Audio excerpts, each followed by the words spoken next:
My name is Sarah Bennett, and I'm 38 years old. 6 months ago, I buried my husband and two children alone while my parents attended my sister's birthday party instead. When I called them sobbing, breaking the news that Michael, Emma, and Noah had been killed by a drunk driver, my father's response shattered what remained of my heart. Today is Jessica's birthday. We can't come. Those 7 words ended more than just a phone call. They ended my role as the family doormat. What my family didn't know was that my husband's death would trigger something they never saw coming. The $5 million life insurance policy was just the beginning. The real shock came when they discovered what I'd built from the ashes of my loss, splashed across the front page of our local newspaper. But I'm getting ahead of myself. Before we begin this difficult journey, please take a moment to like and subscribe, but only if this story truly resonates with you. I'd love to know where you're watching from and what time it is there. Now, let me take you back to the morning that changed everything. It was a Tuesday morning in March. Michael had just finished making pancakes shaped like dinosaurs for Noah, our 6-year-old, while Emma, 8, practiced her violin in the living room. I remember kissing them goodbye at 7:45 a.m., Michael's coffee breath mixing with maple syrup as he whispered, "Love you, Sarah. See you tonight for Taco Tuesday." Those were his last words to me. At 8:17 a.m., a semi-truck driver who'd been driving for 16 hours straight ran a red light at the intersection of Maple and 3rd. The police said Michael never had a chance to react. The impact was instant, catastrophic. They told me later that none of them suffered, as if that was supposed to bring comfort. I was in a client meeting when the call came. "Mrs. Bennett, this is Officer Davidson with the state police. There's been an accident." The room tilted. My assistant's voice faded to white noise. Somehow, I made it to the hospital, though I don't remember driving. The corridor to the morgue stretched endlessly, fluorescent lights humming their mechanical sympathy. The identification process is something I won't describe in detail. There are some images that shouldn't live in anyone else's mind. I'll just say this. I had to identify them separately. First Michael, then Emma, then my baby Noah. Each white sheet lifted was another piece of my soul torn away. The officer's words echoed hollow. There was nothing they could have done. The drunk driver had walked away with minor scratches. He'd been arrested at the scene, blood alcohol 3 times the legal limit at 8 in the morning. I called my parents from the hospital parking lot. My hands shook so badly I could barely hold the phone. Mom answered on the 3rd ring, laughter in the background. "Mom," I choked out, "they're gone. Michael, Emma, Noah, they're all gone." Silence. Then my father's voice, taking the phone. "What do you mean, gone?" I explained through sobs. The accident, the drunk driver, the morgue, the funeral arrangements I needed to make. His response came calm and measured. "Sarah, today is Jessica's birthday. We've had the country club booked for months. We can't come." But the real nightmare hadn't even begun yet. To understand the full weight of my father's words, you need to know our family dynamic. Growing up, I was the responsible one, the one who never caused problems, never asked for too much.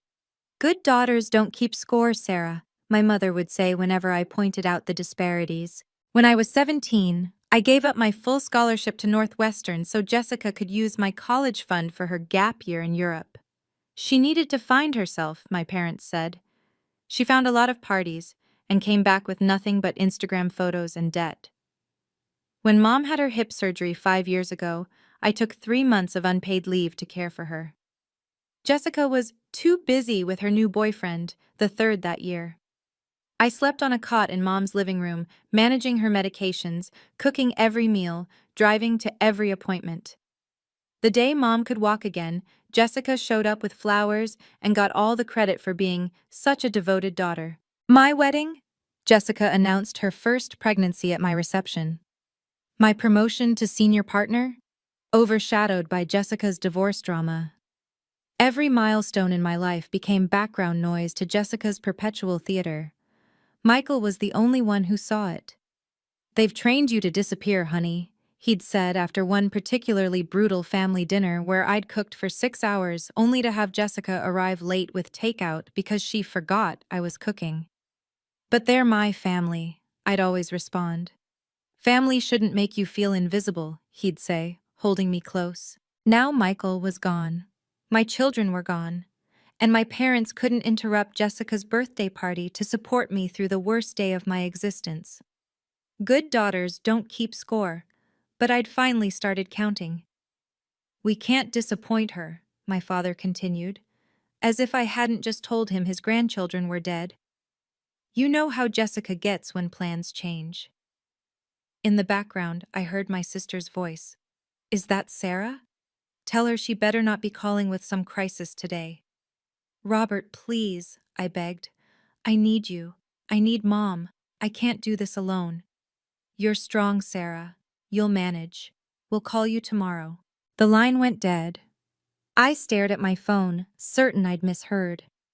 My hands were still covered in Noah's favorite dinosaur band-aids from where I'd scraped them falling in the hospital parking lot. My children were lying in a morgue, and my parents couldn't be bothered to leave a birthday party. I called back immediately. Mom answered this time. Mom, please. The funeral home needs decisions. I don't know how to bury my babies. Her voice was whisper soft, the way it got when she didn't want to upset my father. Your dad's right, sweetie. Jessica's been planning this for months. All her friends are here. We can't just leave. My children are dead, I screamed into the phone. Several people in the parking lot turned to stare. Don't be dramatic, Sarah. We'll help you next week. The funeral can wait a few days, can't it? The funeral can wait. As if my 6-year-old son and 8-year-old daughter were appointments that could be rescheduled. As if Michael's body wasn't lying on a metal table, waiting for someone who loved him to say goodbye. His next words would haunt me forever. Today is your sister's birthday. We can't disappoint her. 20 minutes later, as I sat in my car trying to breathe, my phone rang. Jessica. Why did you have to call during my party? Her voice was sharp, accusatory. You've completely killed the mood. Mom's upset, Dad's annoyed, and my friends are asking questions.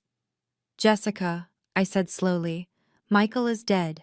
Emma is dead. Noah is dead. I heard. That's terrible, really. But why did you have to ruin my special day with your drama? Couldn't this have waited until tomorrow? Your drama.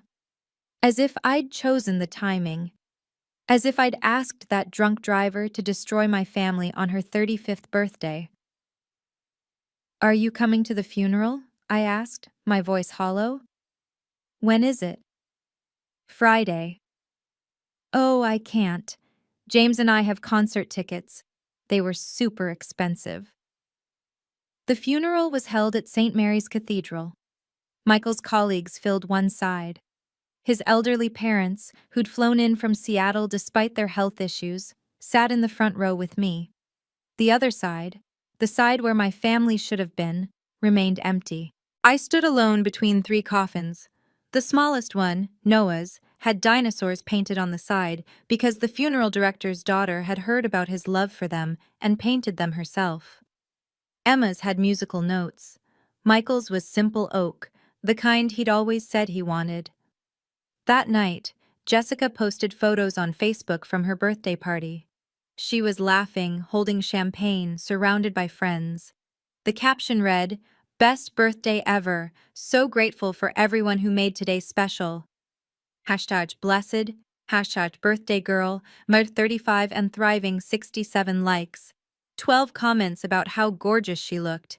Not one mention of her dead nephew and niece. Why did you have to ruin my special day with your drama? If you've ever felt invisible in your own family, you know this pain runs deeper than words. Take a moment to leave a comment. Have you ever had to set boundaries with family who took you for granted? Your stories help others know they're not alone. And if this resonates with you, please consider sharing it with someone who might need to hear that their feelings are valid. Now, let me tell you what happened when I finally stopped being the good daughter and started discovering just how much Michael had prepared for this moment, even though neither of us could have imagined it would come so soon. The funeral costs hit immediately. 3 caskets, 3 burial plots, the service. The funeral director's sympathetic smile couldn't soften the $30,000 bill. I sat in his office, staring at the itemized list. The smallest casket was somehow the most expensive.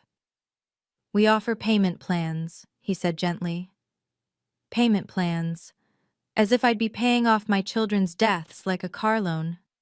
Our house was mortgaged to the limit. Michael and I had just renovated the kitchen, thinking we'd have decades of family dinners there. My part-time consulting work barely covered groceries. Michael had been the primary earner, and his income had stopped the moment that truck hit them. His parents offered what they could, but they were on a fixed income. "We have some savings," his mother said, pressing a check into my hand. It was for $5,000, probably everything they had. The life insurance company called while I was choosing flowers for Emma's casket. "Mrs. Bennett, we need to schedule a meeting regarding your husband's policy." "Can't you just mail the paperwork?" "This is a substantial policy, Mrs. Bennett. We prefer to handle these matters in person." Substantial. I assumed that meant enough to cover the funeral costs, maybe a few months of mortgage payments. 2 weeks passed. No word from my family except a text from Mom. "How are you holding up?" I didn't respond. What was there to say? The house felt like a mausoleum. Emma's violin still sat on the music stand. Noah's dinosaurs guarded his unmade bed. Michael's coffee mug waited by the machine, his fingerprints still visible on the handle.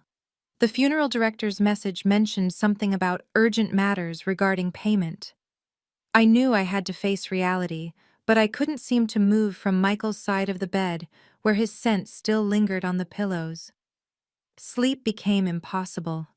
Every time I closed my eyes, I heard phantom sounds.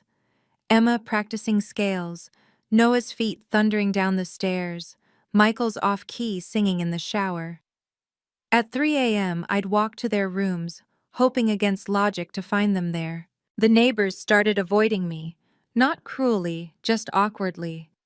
They didn't know what to say to the woman whose entire family had been erased in 8 seconds. Mrs. Patterson from next door left casseroles on my porch but never knocked. 3 weeks after the funeral, I hadn't heard from my parents. Not one call. Jessica had blocked me on social media after I'd commented on her birthday photos. "These were posted the day you chose a party over your nephew and niece's funeral." I existed in a bubble of grief, invisible to the world. The mailbox filled with sympathy cards from Michael's co-workers, but nothing from my own family. I started wondering if I'd simply cease to exist if I stopped trying. One particularly dark night, I stood on our back deck, looking at the stars. Michael had taught Emma all the constellations.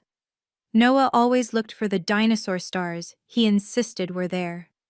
I thought about how easy it would be to just stop, to join them wherever they were. The lawyer's message saved me. David Chen had called 3 times, his voice increasingly urgent. "Mrs. Bennett, we really need to discuss your husband's estate planning. There are time-sensitive matters that require your attention." Estate planning. Michael had always been meticulous about details. Even in death, he was still trying to take care of me. I called Chen back the next morning. "Can you come to my office today?" he asked. "What I have to tell you shouldn't wait any longer." The lawyer's message mentioned something about urgent matters that would change everything. 2 weeks after the funeral, my phone rang at dinner time.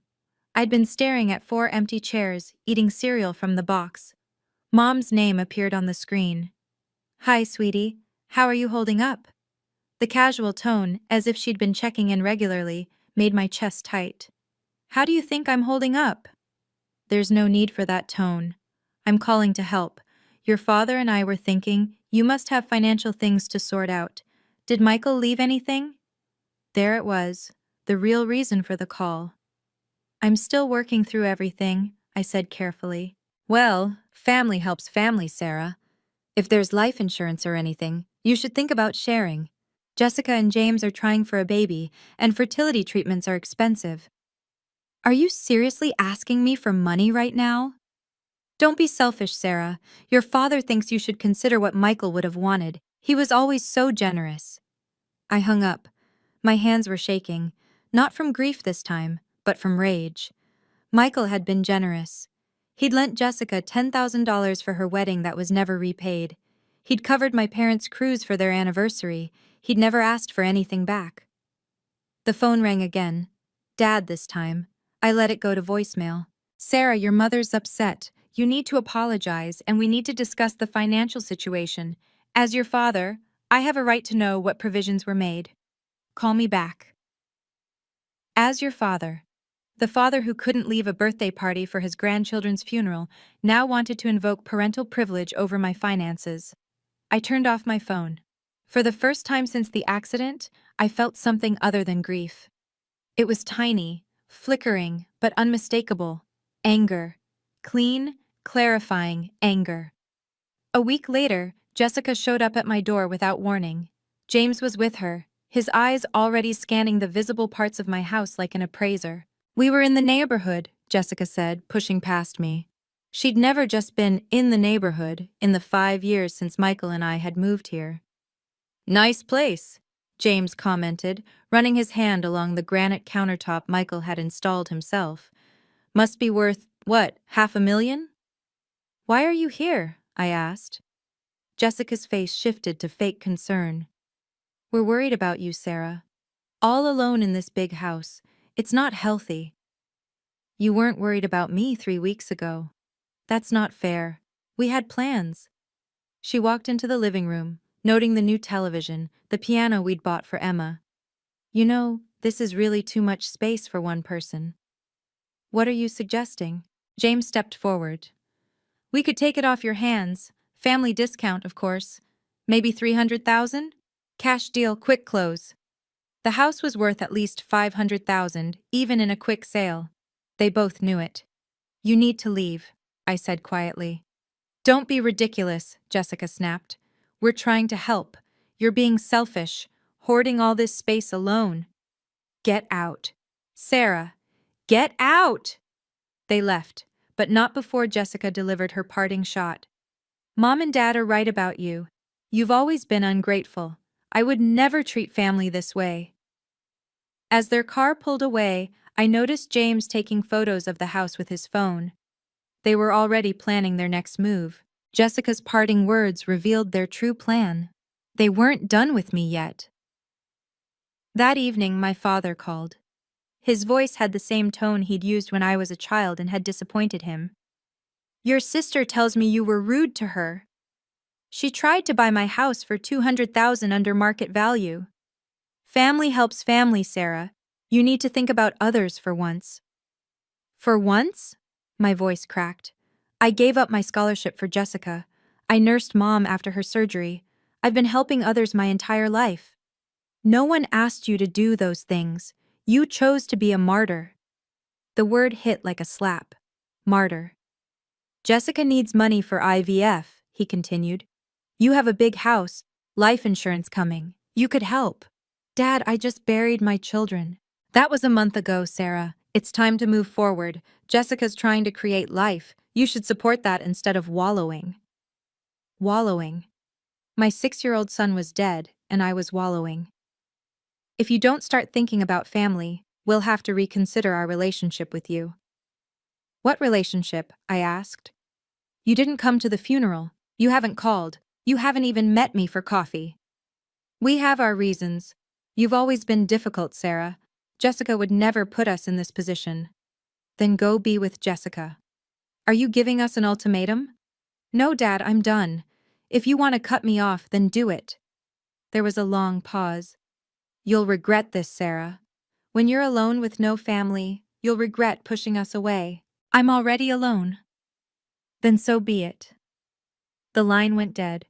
I stared at the phone, waiting to feel devastated. Instead, I felt free. For the first time in my life, I'd chosen myself. The next morning, Attorney David Chen arrived at my door. He was a tall, distinguished man in his 50s, carrying a leather briefcase that looked expensive. Mrs. Bennett, I apologize for the intrusion, but you haven't returned my calls. I'm sorry. I haven't been checking messages. May I come in? What I have to discuss is extremely important. We sat in Michael's office.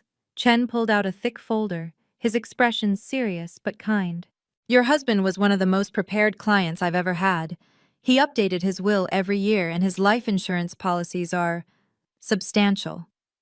Policies? Plural? Mrs. Bennett, your husband held multiple life insurance policies totaling $5 million. The room spun. That's impossible. We lived paycheck to paycheck sometimes. He was very specific about keeping this private. He said, and I quote, "My wife sacrifices enough for everyone else. This is for her alone." Chen continued, "There are also specific conditions attached to these policies. Your husband was very particular about certain circumstances." What kind of circumstances? I'll need to review everything with you in detail, but there are provisions regarding family members, charitable giving, and some very specific instructions about distribution. Michael planned all this? Your husband came to me 8 years ago, right after your daughter was born. He said something I'll never forget. My wife's family doesn't value her, but I want to make sure she's protected if anything happens to me. My eyes filled with tears. Even in death, Michael was still protecting me. There's more, Chen said, pulling out another document.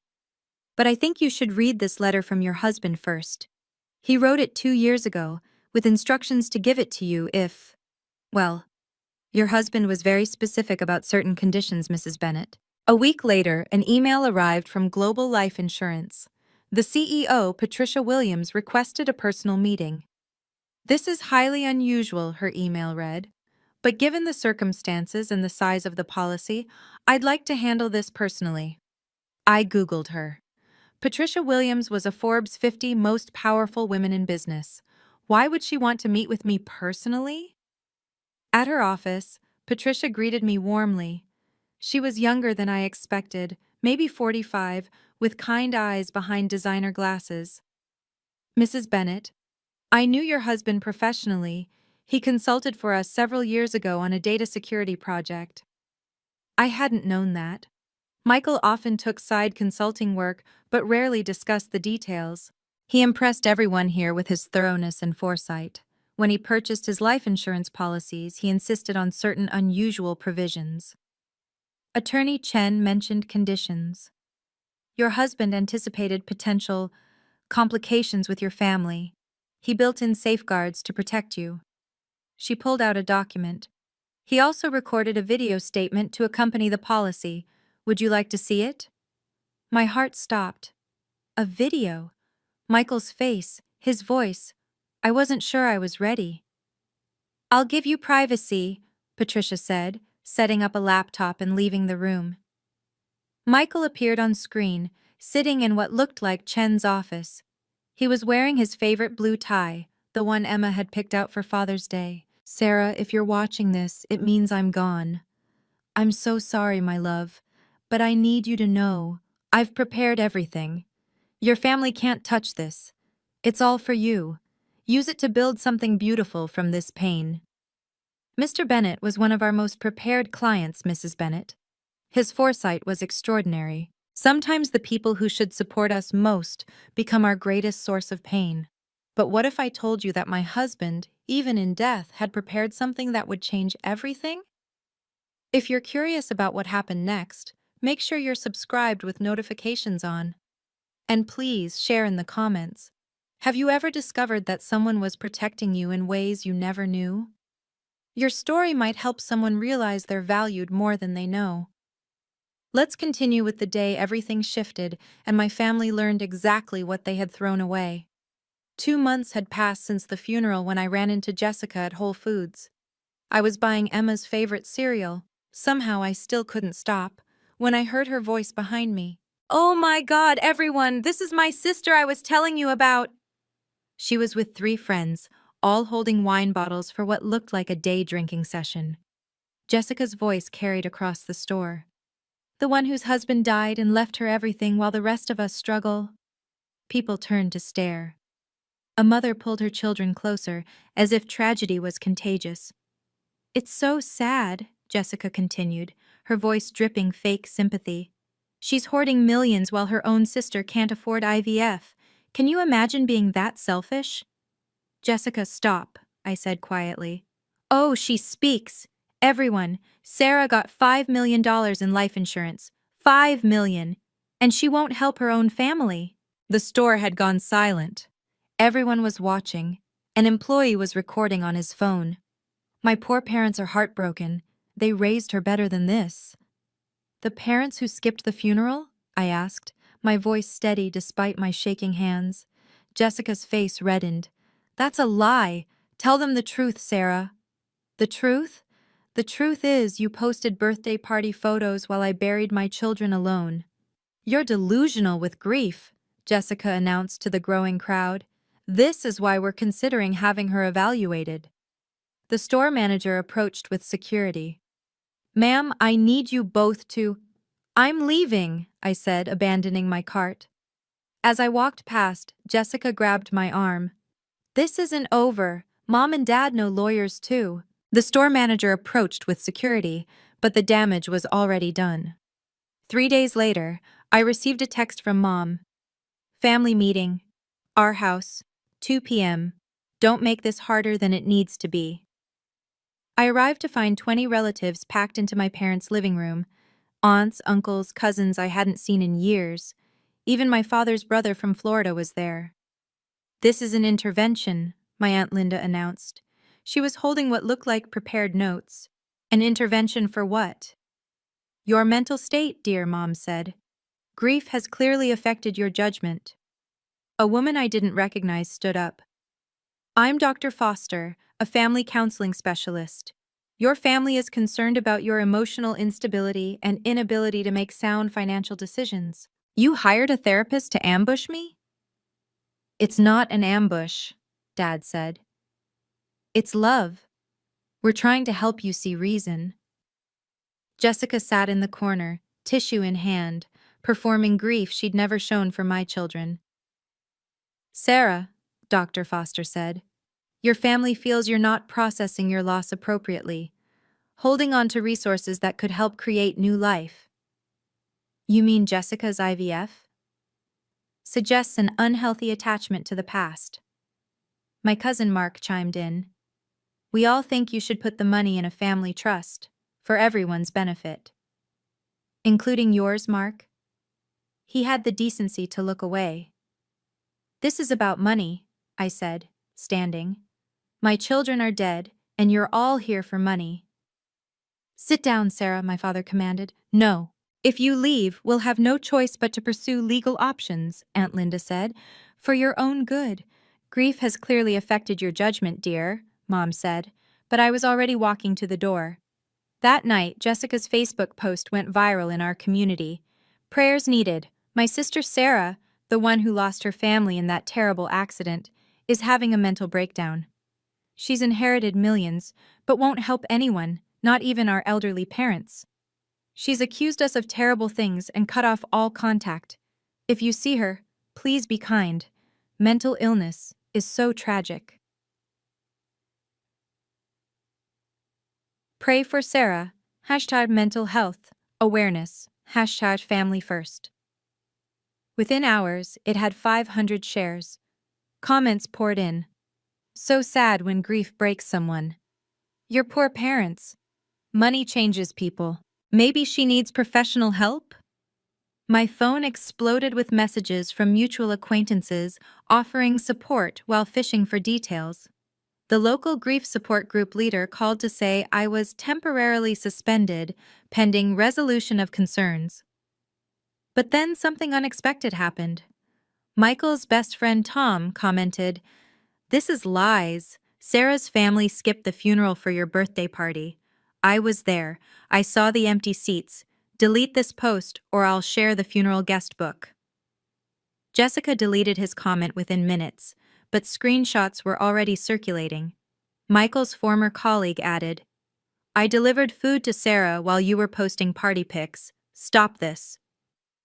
Then Michael's mother, sweet 70-year-old Dorothy, posted her own response. "Jessica Walker, you are a liar. I flew from Seattle with 2 hip replacements to bury my son and grandchildren. You were not there. Your parents were not there. Sarah stood alone. I have photos. The tide began to turn, but Jessica had one more card to play. She posted a final update. Some people's true colors show when money enters the picture. I'm done trying to help someone who doesn't want it. Boundaries, #toxic family. Some people's true colors show when money enters the picture. She was right about that. The meeting with Patricia Williams changed everything. She sat across from me in her corner office, $5 million in insurance documentation spread between us. This is real? I kept asking. Very real. Your husband purchased these policies incrementally over 8 years, paying monthly to avoid detection. He never wanted your family to know.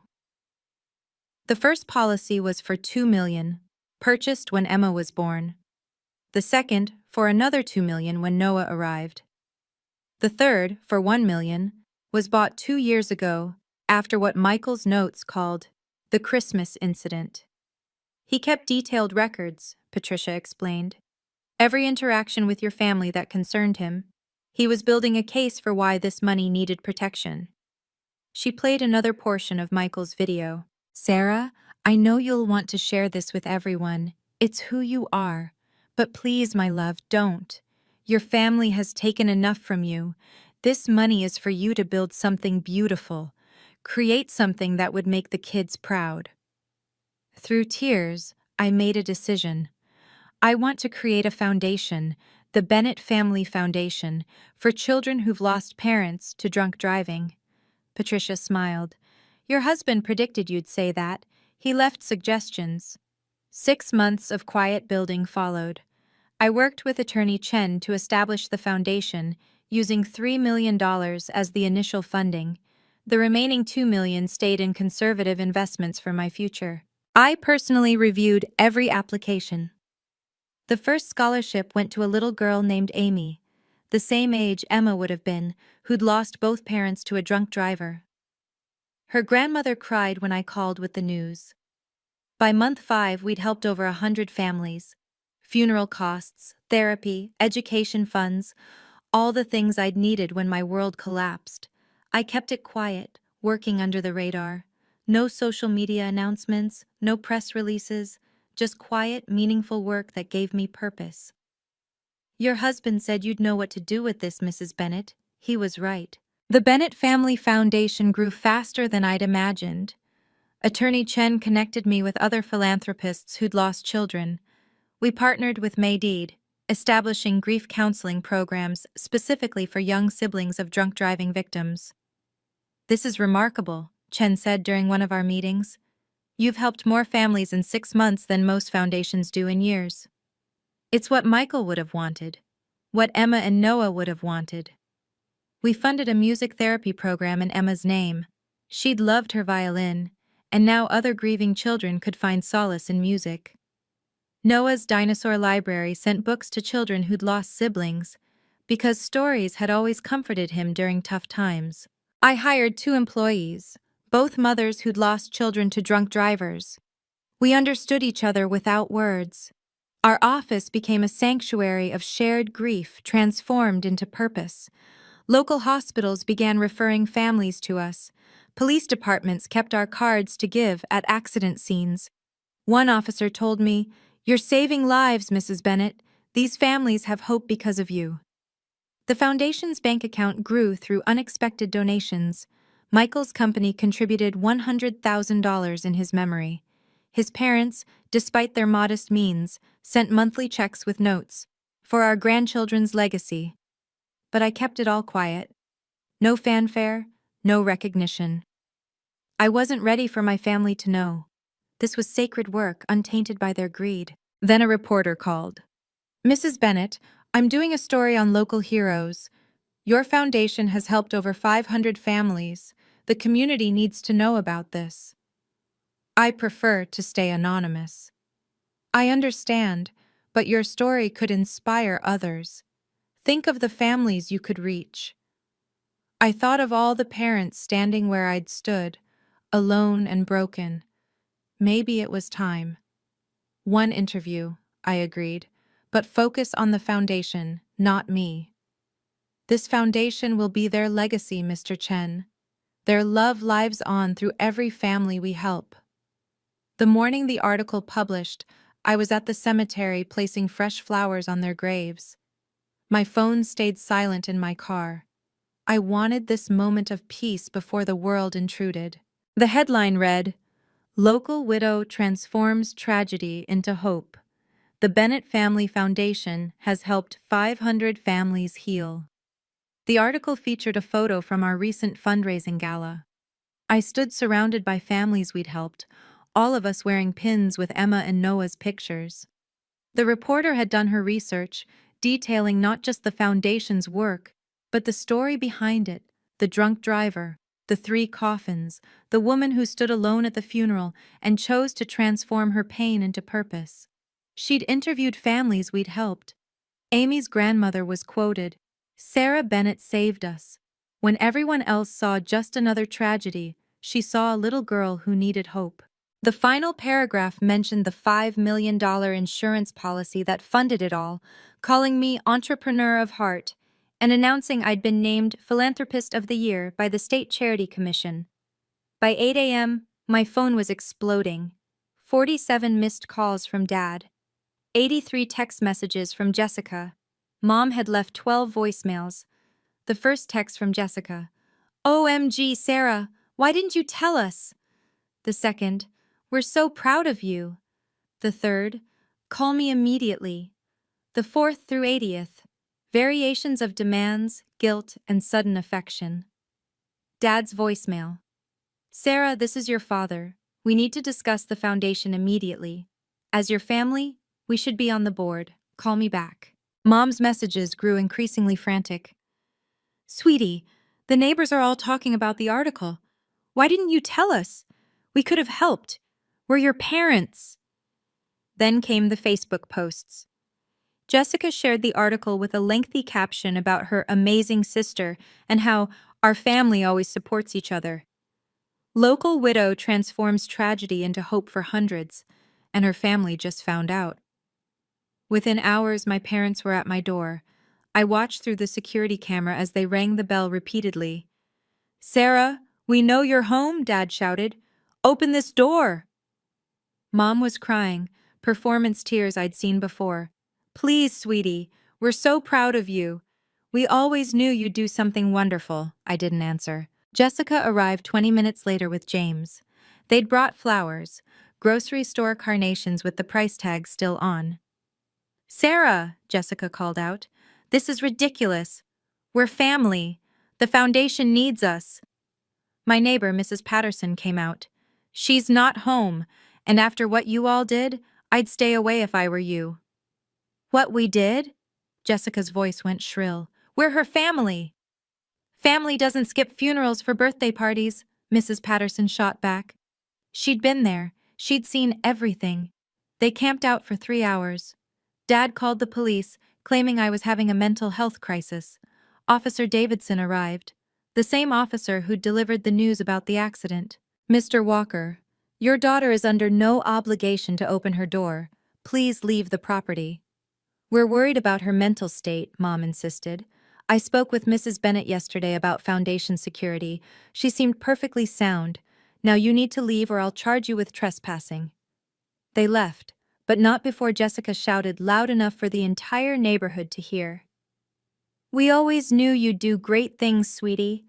We're here when you're ready to share your success with family."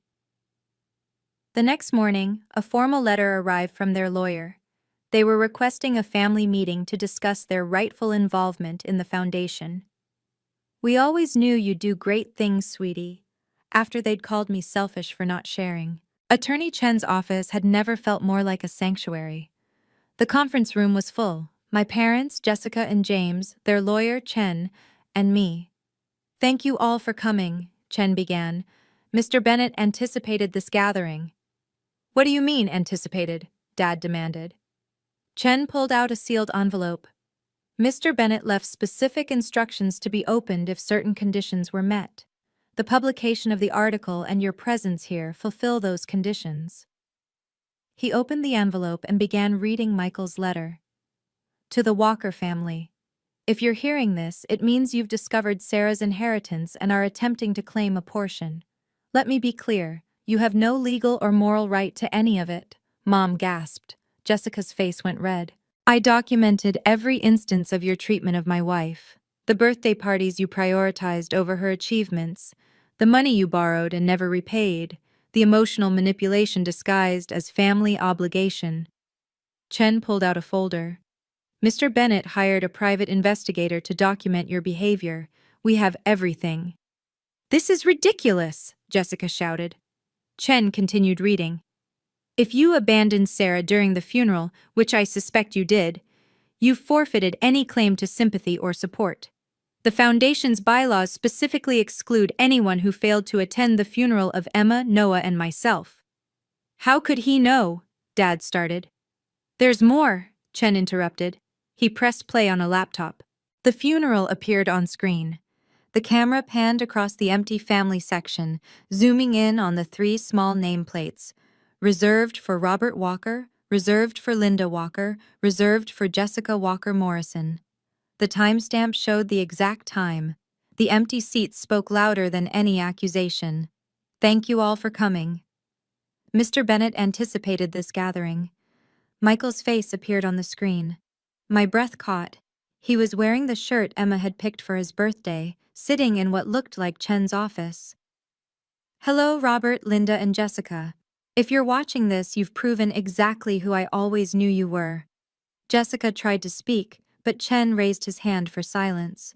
I've watched you diminish Sarah for 15 years. I've documented every slight, every manipulation, every time you made her feel worthless. She never saw it. She loved you too much, but I saw everything. Michael held up documents. These are receipts. The $10,000 you borrowed for Jessica's wedding and never repaid. The $5,000 for Robert's business venture that failed. The vacation we funded for your anniversary. Total, $37,000 over 8 years. Dad's face had gone pale. But here's what matters. I had our entire funeral filmed professionally. Multiple angles. If you weren't there, and I'm betting you weren't, it's all documented. Time-stamped, indisputable. The video switched to funeral footage. The priest's voice echoed. We gather to remember Michael, Emma, and Noah Bennett. The camera captured every empty seat, every absent family member. Sarah, Michael's voice continued, if your family is hearing this, it means they've come for the money. Don't give them a penny. They had their chance to be family when you needed them most. Then came the killing blow. To the Walkers, every major charity in the state has been notified of your behavior. The documentation has been shared with the Foundation Board. Any attempt to claim connection to the Bennett Family Foundation will result in immediate public release of this video. Jessica was crying now. Real tears for once. But that wasn't the only surprise, Chen said, pulling out another document. The Whole Foods video went viral within days. Someone had edited it with Jessica's birthday party photos, creating a split screen of her celebrating while the funeral timestamp ran below. The caption read, "This woman partied while her sister buried 2 children. Now she wants the inheritance money." Jessica's marketing firm fired her within a week. The official statement cited values misalignment. But everyone knew the truth. Her clients had seen the video. James's business partners pulled out of their joint venture. We can't be associated with this, one told him publicly on LinkedIn. His reputation in the community was destroyed. Dad's position on the church board ended abruptly. The pastor called him personally. Robert, the congregation has lost faith in your moral leadership. The same church where he'd preached about family values for 20 years. Mom's charity circle excluded her from the annual gala. The invitation was rescinded with a terse note. Given recent revelations, your presence would be inappropriate. Her social standing, carefully cultivated over decades, crumbled overnight. Their neighbors stopped speaking to them. The country club revoked their membership. Even their extended family distanced themselves. We had no idea, my aunt posted on Facebook. If we'd known they skipped the funeral, we never would have participated in that intervention. The local news picked up the story. Family Greed Exposed: How One Woman's Tragedy Revealed Her Family's True Nature. They interviewed Mrs. Patterson, Tom, and 3 families our foundation had helped. But the most damaging blow came from Jessica's own friend who'd been at Whole Foods. She posted, "I was there. Jessica was laughing about her sister's grief. It was disgusting. I'm ashamed I ever called her a friend." Karma doesn't always come quickly, but it always comes. I refused every interview request. When reporters called, I simply said, "The foundation's work speaks for itself." No comments about my family, no public statements about the drama, just dignified silence. The foundation continued growing. We expanded to 3 more states, helping thousands of families.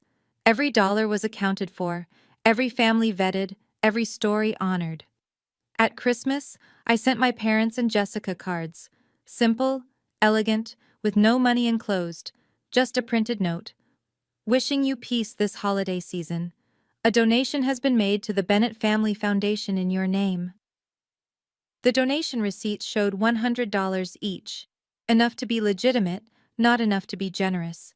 It was listed publicly in our annual report under Community Supporters, their names among hundreds of others, given no special recognition. Mom tried to call 37 times on Christmas Day. I didn't answer. 3 months later, I learned through Mrs. Patterson that Jessica was pregnant. Despite everything, I felt a flicker of happiness for the life growing inside her. Children were innocent of their parents' choices. I set up an anonymous college fund for the baby. $50,000, to be accessible only for education, only after age 18. The paperwork went through Chen's office with strict instructions for anonymity until the child's 18th birthday. "Why?" Chen asked. "After everything they did?" "Because Emma and Noah would want their cousin to have a chance. Because Michael always said the best revenge is grace. Because I refuse to let their cruelty change who I am." The foundation's annual gala was attended by the governor, 3 senators, and hundreds of families we'd helped. My parents and Jessica watched from outside, unable to afford tickets, unwelcome even if they could. The best revenge is living well and helping others do the same. 1 year after the accident, I stood at their graves with an armful of accomplishments. The foundation's annual report, showing 1,000 families helped. Photos from the children whose lives we'd changed. Letters from parents who'd found hope in their darkest moments. "We did it, Michael," I whispered to his headstone.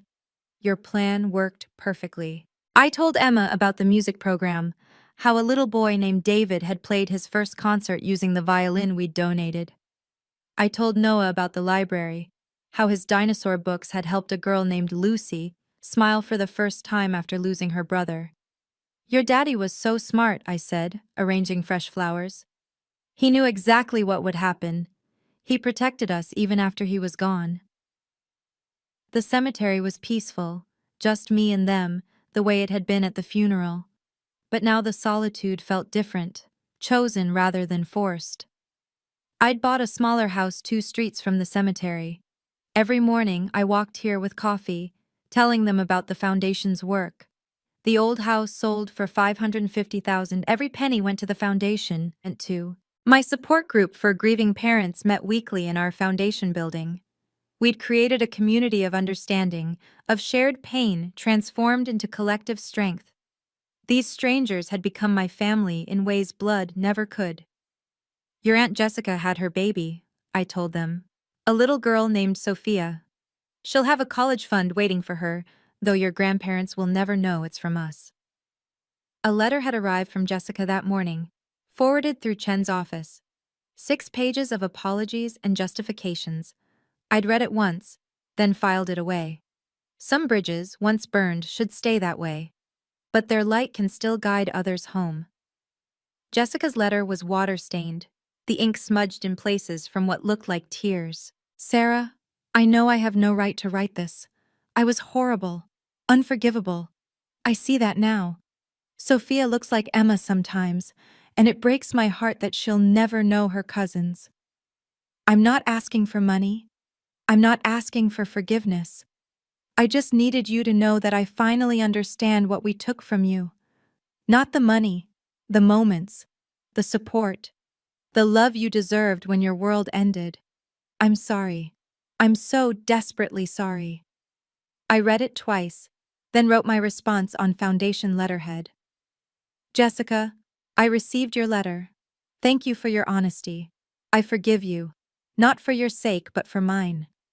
Carrying anger is too heavy when you're already carrying grief. However, forgiveness doesn't mean reconciliation. Some wounds cut too deep to heal with words. You chose a birthday party over my children's funeral. That choice defined our relationship permanently. I wish you well with Sophia. She's innocent in all of this.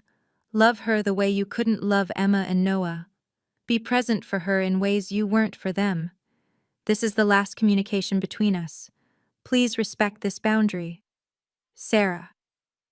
I included a photo of Emma and Noah from their last Christmas, their faces bright with joy. On the back I wrote, "For Sophia, so she knows they existed." Chen mailed it that afternoon. "No return communication will be accepted," he assured me. That evening, I updated the Foundation's board with our new policy. No position shall be offered to individuals who failed to support founding families during their time of loss. Forgiveness doesn't mean forgetting. Some bridges, once burned, should stay that way. 2 years have passed since the accident. The Bennett Family Foundation has helped over 2,000 families. We've expanded nationally, with chapters in 12 states. The children we've helped have started calling themselves Bennett Bears. Emma would have loved that. I've learned that family isn't about blood, it's about showing up. My real family now includes Tom and his wife, who never missed a grief counseling session with me. Mrs. Patterson, who still brings casseroles but now stays to eat them with me. Michael's parents, who video call every Sunday to hear about the Foundation's work. The private investigator Michael hired sent me one final report. My parents sold their house and moved to a small apartment. Jessica and James divorced after the financial pressure broke them. She's raising Sophia alone, working 2 jobs. The college fund I set up continues to grow, waiting for a little girl who will someday have chances her mother denied herself through cruelty. Some people are lessons, not blessings. My parents taught me that love shouldn't come with conditions. Jessica taught me that shared DNA doesn't guarantee loyalty. Their abandonment taught me that sometimes the family you choose is stronger than the family you're born into. But Michael, Emma, and Noah, they taught me that real love transcends death. That preparation is an act of love. That legacy isn't about money, it's about impact. Every morning I visit their graves. Every evening I read applications from families needing help. In between, I live. Not just survive, live. Because that's what they would want. What boundaries have you set with toxic family? Your story might help someone else find their strength. Share it below. Remember, you deserve to be valued, respected, and prioritized, especially by those who claim to love you. Thank you for joining me on this difficult but necessary journey. If this story resonated with you, please like and subscribe for more stories about resilience and setting healthy boundaries. Share this with someone who needs to hear that it's okay to choose peace over toxic relationships, even with family. Comment below with your own experiences of setting boundaries. Your courage might inspire someone else to reclaim their life. Remember, you deserve to be valued, respected, and prioritized. Blood doesn't obligate you to accept disrespect. Until next time, take care of yourselves and honor your worth.